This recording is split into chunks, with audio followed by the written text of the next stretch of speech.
त्र्यंबकेश्वर संस्थानाचे विश्वस्त पुरुषोत्तम कडलग याला अटक झाली आहे। दर्शनाच्या काळा बाजार प्रकरणी त्र्यंबकेश्वर पोलिसांनी ही कारवाई केली आहे। 2 दिवसांपूर्वी कडलगच्या पुतण्याविरोधात गुन्हा दाखल करण्यात आला होता। एका भाविकाकडून दर्शनासाठी 3000 रुपये उकळल्याचा या पुतण्यावर आरोप आहे। मंदिर संस्थानच्या विश्वस्तालाच अटक झाल्यानं आता त्र्यंबकेश्वरमध्ये मोठी खळबळ माजली आहे। भाविकांना कशा पद्धतीने 200 रुपयाच्या तिकिटामध्ये 3-3 हजार रुपये घेतलं जातं या बाबतीमधले संपूर्ण एव्हिडन्स बेस हे ऑपरेशन केलं गेलं। याच्यामध्ये जे सुरुवातीला आरोपी पकडले गेले ते शनिवारी त्यांना अटक केली। त्यानंतर त्यांच्याकडून आणि इतर सर्व एव्हिडन्सच्या आधारावर काल रात्री 1 वाजता विश्वस्त त्र्यंबकेश्वर देवस्थान ट्रस्ट पुरुषोत्तम कडलग यास अटक केलेली आहे। याच्यामध्ये संपूर्ण ही कारवाई एव्हिडन्स बेस आहे। आतापर्यंत 2 लोकांना अटक केलेली आहे।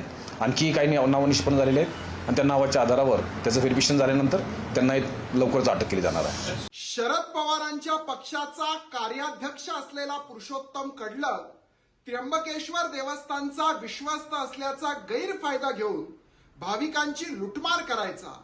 दूरून आलेल्या भाविकांकडनं 3-3 हजार रुपये घेऊन दर्शनाला सोडण्याचा काळा बाजार त्यांनी मांडला होता। काल मध्यरात्री पोलिसांनी त्याला अटक करून त्याच्या नांग्या ठेचल्या आहेत।